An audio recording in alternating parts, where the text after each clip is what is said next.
तो hello guys, मैं हूं अनूप सिंह चौहान। स्वागत करता हूं आप सभी का हमारे इस यूट्यूब चैनल में जिसका नाम है सिक्योरिटी गुरुकुल। साथियों, हमने अपने पिछले वीडियो में सुरक्षा गार्ड और सुरक्षा सुपरवाइजर्स के बेसिक डिसिप्लिन की चर्चा करी थी और आज का जो हमारा टॉपिक है वो यह है कि रेसिडेंशियल कैंपस के मेन गेट में सुरक्षा गार्ड की बेसिक ड्यूटी क्या होती है। जी हाँ साथियों, रेसिडेंशियल कैंपस के मेन गेट में सुरक्षा गार्ड्स की बेसिक्स ड्यूटी क्या होती हैं, इसी विषय पे आज हम चर्चा करने वाले हैं। तो चलिए हमारे सेशन की शुरुआत करते हैं। लेकिन सेशन की शुरुआत करने से पहले मेरा सभी फील्ड ऑफिसर भाइयों से यह निवेदन है कि यह वीडियो ज़्यादा से ज़्यादा मात्रा में सभी सुरक्षा गार्ड तक पहुंचा देवे ताकि सभी सुरक्षा गार्ड्स को रेसिडेंशियल कैंपस के मेन गेट की बेसिक्स ड्यूटी की जानकारी हो।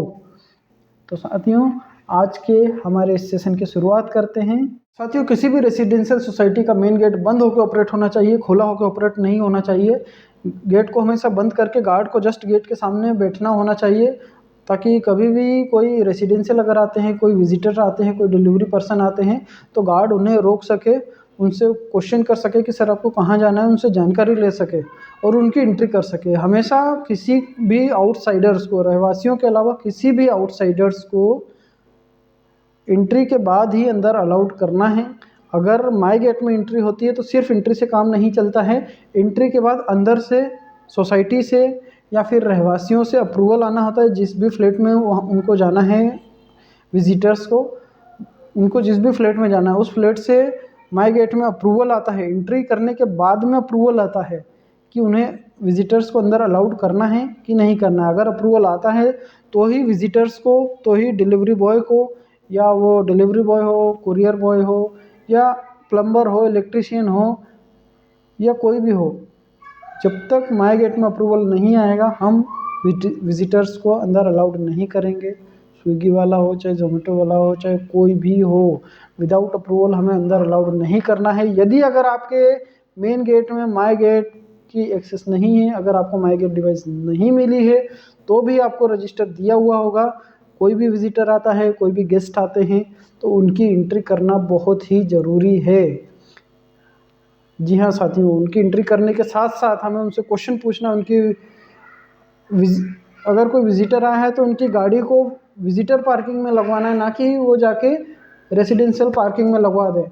इसके बाद हमारा नेक्स्ट जो आता है कि जो 10 साल से कम वाले बच्चे रहते हैं, 10 साल से कम उम्र के बच्चे रहते हैं, उनको बाहर नहीं जाने देना है, उनको जाने से रोकना है।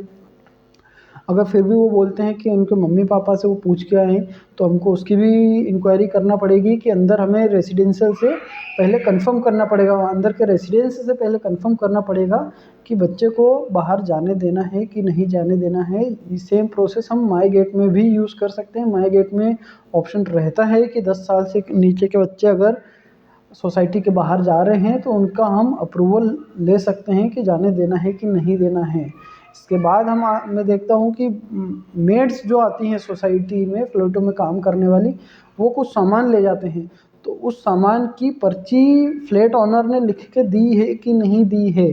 वो हर मटेरियल को चेक करके, पर्ची को प्रॉपर चेक करके वो लिख के देते हैं और हमको रेंडमली रेसिडेंस को कॉल भी करना है। मैं ये नहीं बोल रहा हूँ कि 10 मेड्स अगर सामान ले जा रहे हैं तो 10 फ्लैट ऑनर को हम फ़ोन लगा दें, लेकिन 10 में से 3 को 4 को हमें फ़ोन लगा के कंफर्म भी करना है कि ये पर्ची उन्होंने बनाई भी है कि नहीं बनाई है, या ये सामान दिया भी है कि नहीं दिया है।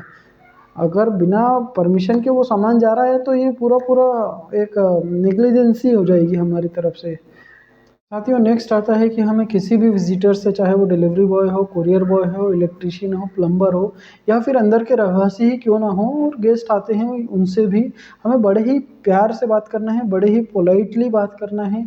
चाहे कैसी भी सिचुएशन बन रही हो, कितनी ही क्रिटिकल सिचुएशन बन रही हो, हमें हमेशा पोलाइटली ही बात करना है। हमारे अपने पेशेंस को बनाए रखना है और उन्हें यह बताना है कि क्या समस्या है, एक्चुअल प्रॉब्लम उन्हें आइडेंटिफाइड करवाना है और उनकी प्रॉब्लम का सॉल्यूशन उन्हें देना है, ना कि हमें सिचुएशन को और क्रिटिकल बनाना है। इसीलिए हमें पोलाइटली ही बात करना बहुत ज़रूरी है। साथियों, नेक्स्ट हम बात करने वाले हैं सोसाइटी में काम करने वाली लेबर्स की। जी हाँ साथियों, गार्डनर की, इलेक्ट्रिशियन जो डेली बेसिस पे आते हैं, प्लम्बर जो डेली बेसिस पे आते हैं, और जिम में साफ़ सफाई कर्मचारी आते हैं, साथियों ये लोग अपने साथ लाते हैं गुटखा तंबाकू पाउच।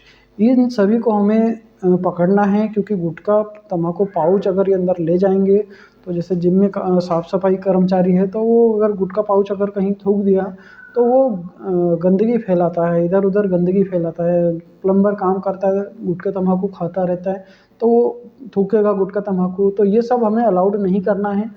सभी को अच्छे से चेक करके गुटखा तंबाकू पाउच को रोक कर ही बाकी सभी लेबर्स की प्रॉपर एंट्री कर कर और अंदर अलाउड करना है। अगर उसका आईडी कार्ड बना हुआ है तो फिर उसकी एंट्री नहीं होगी। अगर उसका आईडी कार्ड नहीं बना है तो उसकी एंट्री करके ही उसका अप्रूवल जब आएगा माई गेट में, उसके बाद ही उसे अंदर अलाउड किया जाएगा, अदरवाइज़ उसे अलाउड बिल्कुल भी नहीं किया जाएगा।